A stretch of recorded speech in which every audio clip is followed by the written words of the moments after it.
करना चाहिए कि नहीं करना चाहिए? मैं आपके सामने हूं। देखिए, मैं खुद एक गजेटेड ऑफिसर हूं। चाहता तो मैं इससे बड़े पद पर जा सकता था, मैं नहीं गया।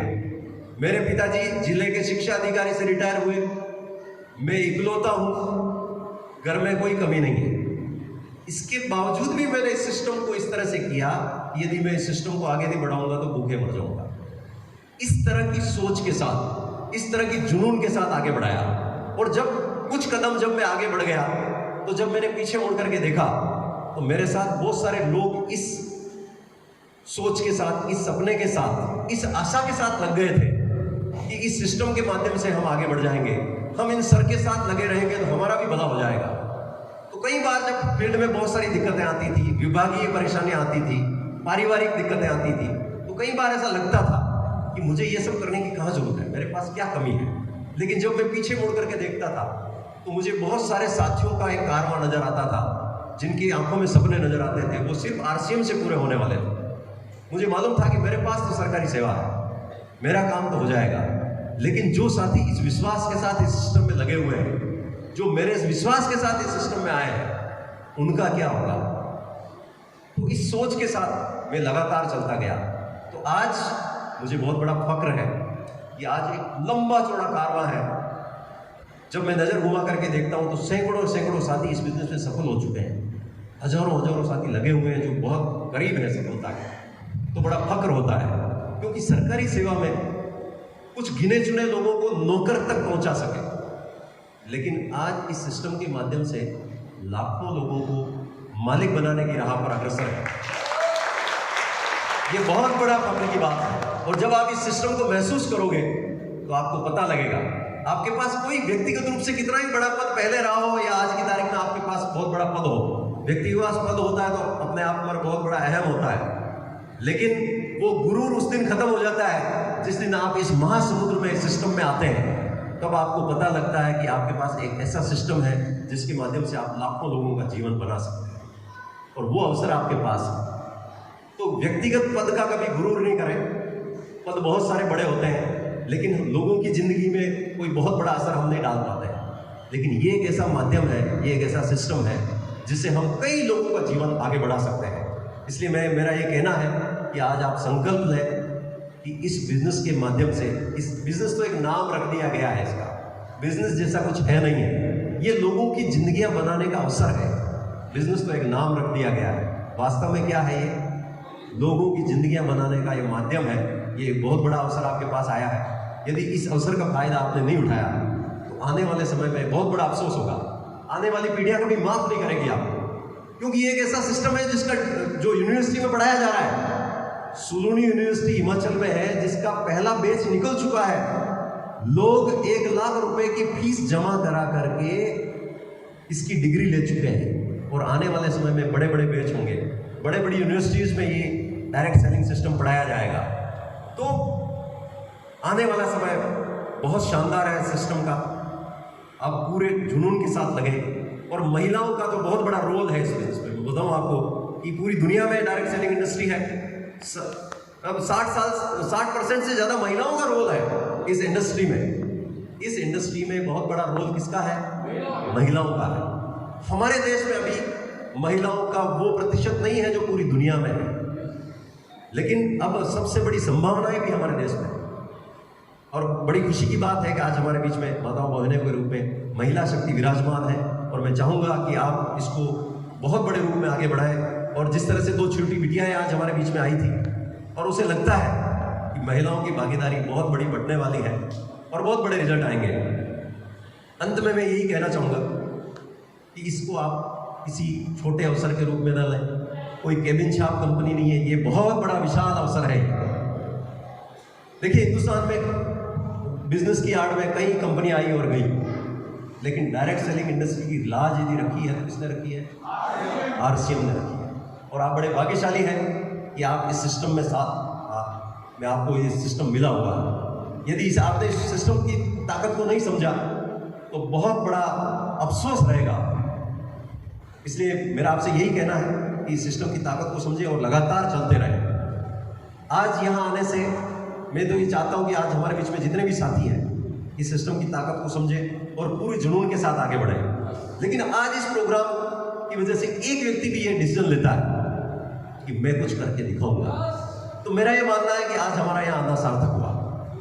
वरना इच्छा क्या है, आज के इस प्रोग्राम में जितने भी साथी मौजूद हैं कोई डिसीजन लेकर के जाएं कि आज के बाद हम कुछ ऐसा करेंगे कि न केवल हम आगे बढ़ेंगे बल्कि कई लोगों को आगे बढ़ाने का माध्यम बनेंगे। कर सकते हैं ऐसा डिसीजन? लोग मना करेंगे इससे परेशान तो नहीं होंगे? मना करना लोगों की आदत है। 5 लोग मना करते हैं रुक जाते हैं, 10 लोग मना करते हैं रुक जाते हैं, 20 लोग मना करते हैं रुक जाते हैं। कितने ही लोग मना करें, जब सिस्टम शानदार है तो फिर 100 लोग मना करें या 500 लोग मना करें, कोई फर्क नहीं पड़ता है। आपको लगातार चलते रहना है।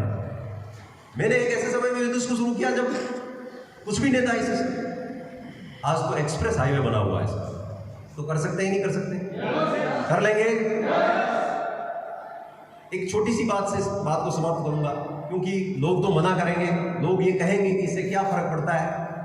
हम जब ये कहते हैं कि हिंदुस्तान की आर्थिक आज़ादी इस सिस्टम के माध्यम से आने वाली है, भारत फिर से सोने की चिड़िया इस सिस्टम के माध्यम से बन सकता है, नए भारत का निर्माण इस सिस्टम के माध्यम से हो सकता है, लोगों की स्वास्थ्य रक्षा इस सिस्टम के माध्यम से हो सकती है।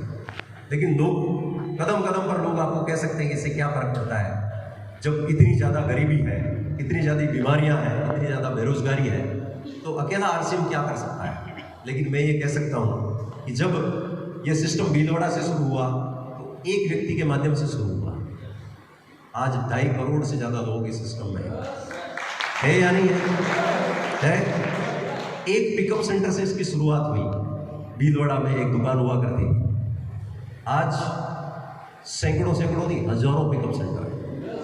प्रोडक्ट एक हुआ करता था, आज कितने हैं? सैकड़ों प्रोडक्ट। आने वाले समय में हजारों होंगे। और लोग एक प्रोडक्ट से शुरू होकर के 25 लाख 50 लाख रुपए महीने की इनकम पर पहुंच गए। जो व्यक्ति आज शुरू कर रहा है वो कहां जाने वाला है, आप कल्पना करो। कई बार लोगों को लगता है कि मेरे को देर हो गई। मैं ये कह रहा हूं कि वो सबसे शानदार स्थिति में है। जिन्होंने आज के 20 साल पहले शुरू किया उन्होंने सबसे ज्यादा संघर्ष किया, जिन्होंने 10 साल पहले संघर्ष शुरू किया उन्होंने भी संघर्ष किया। लेकिन जो आज शुरू कर रहे हैं उनके पास संघर्ष कम है, क्योंकि प्रोडक्ट इतने हैं। इस तरह की शानदार मीटिंगें हुआ करती है, ऑनलाइन सिस्टम मौजूद है, सब कुछ शानदार है। आज संघर्ष बहुत कम है और थोड़ा बहुत संघर्ष तो होना चाहिए। बिना संघर्ष के व्यक्ति में निखार आता नहीं है और बिना संघर्ष की कामयाबी टिकती भी नहीं है। तो कुछ संघर्ष तो होना चाहिए। और जब 50 साल का काम, आने वाली पीढ़ियों का काम यदि 5 साल 10 साल में हो रहा है तो कुछ संघर्ष तो होगा, कुछ विरोध तो होगा।